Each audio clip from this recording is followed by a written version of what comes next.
ICSC class 10th से merchant of Venice के सभी इंपॉर्टेंट पॉइंट्स को देख लेंगे जो कि बोर्ड एग्जामिनेशन सेमेस्टर 2 सब्जेक्टिव में कल आ जाएंगे।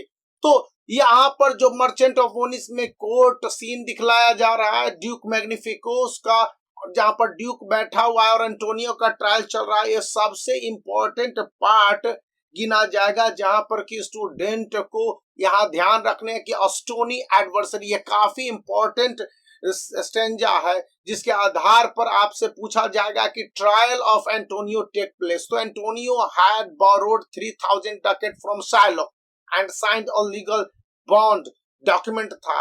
If he does not repay the loan Shylock within the agreed time he would be able to take a pound of flesh।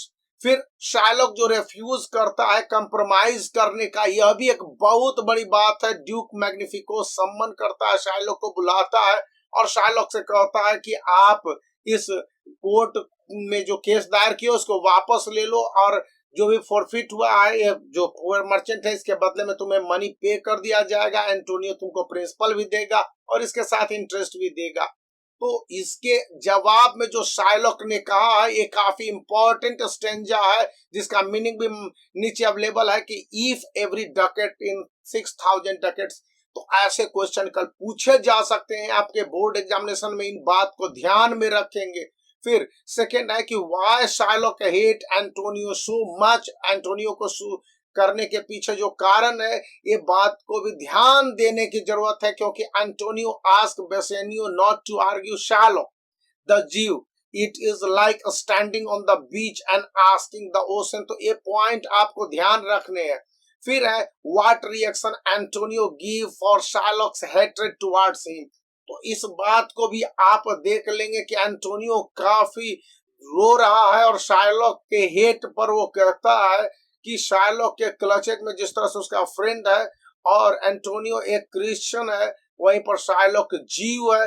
तो ये हैट्रेड का सीन जो कि क्रिश्चियनिटी के इरेंडनेस और बाइबल के अगेंस्ट नियमों के बारे में बता रहा है। तो इसको भी आप ध्यान रखेंगे। इस तरह के रेफरेंस टू कंटेक्स्ट में अक्सर पूछे जाते हैं। यहाँ पर arrival of the lawyer, lord Balthazar जो कि लॉयर के रूप में आ रहे हैं, डॉक्टर बेलेरियो ने उनको भेजा है जिसके बारे में ड्यूक ने बातचीत किया है। तो यहाँ पर ये जो स्टेंजा है इससे भी रेफरेंस टू कंटेक्स्ट आ सकते हैं। जब Bassanio cheers off Antonio and ask him to keep up, इस तरह के क्वेश्चन रहेंगे। और यहाँ पर नाइफ वगैरह की बातें हैं कि मेटल कैन एंड हंगमैन एक्स, ये सारी बातों को याद रखें क्योंकि इससे भी क्वेश्चन रहते हैं। whom do Duke invite deliver judgment in Shylock case।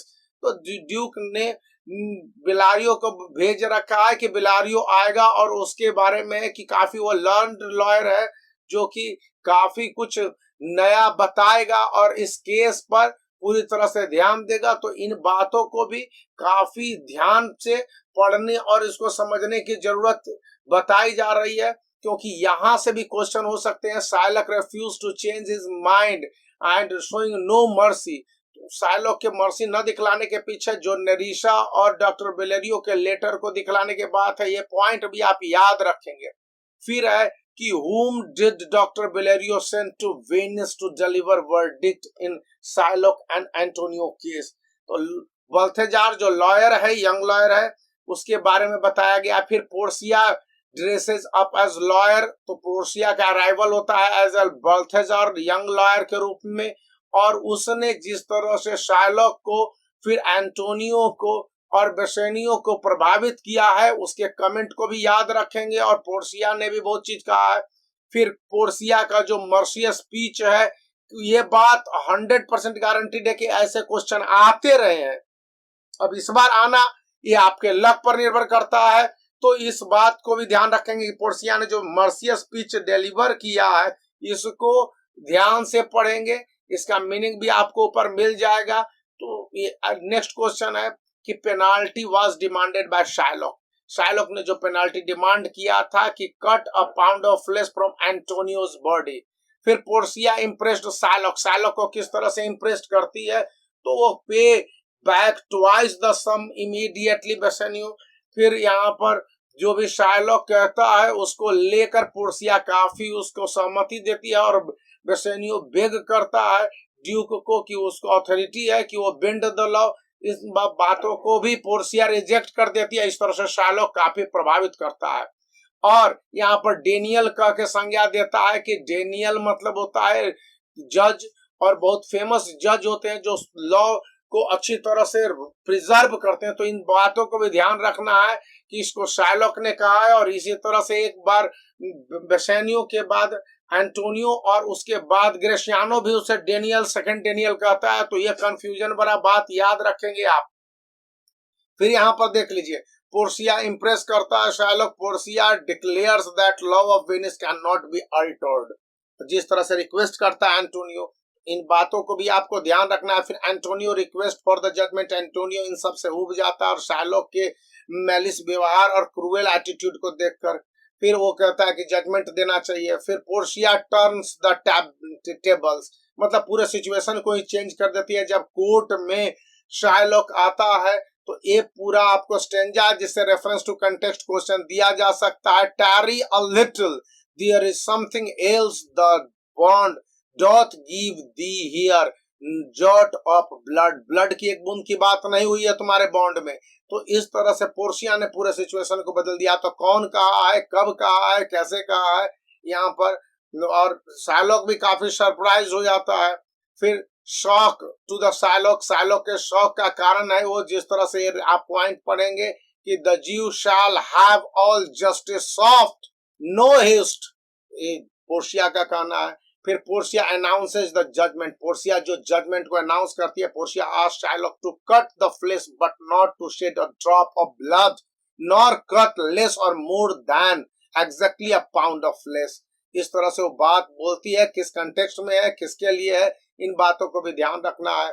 फिर है कि why did Shylock agree to take the principal and forfeit the bond, bond के फॉरफिट को भी वो स्वीकार करते हुए वो केवल पाउंड ऑफ फ्लेश चाहता है। Portia offers Antonio, Portia Antonio को क्या ऑफर करती है, तो ये भी है। पोर्सिया एंटोनियो को कहती है कि आप एक पैसे भी नहीं दो शायलॉक को, और Shylock shall convert into the Christian and sign to leave his possession for his daughter Jessica and son in law Lorenzo के लिए। ड्यूक का वर्डिक्ट भी आता है, तो इस पॉइंट को भी आप ध्यान रखेंगे, काफी इंपॉर्टेंट है ड्यूक का वर्डिक्ट।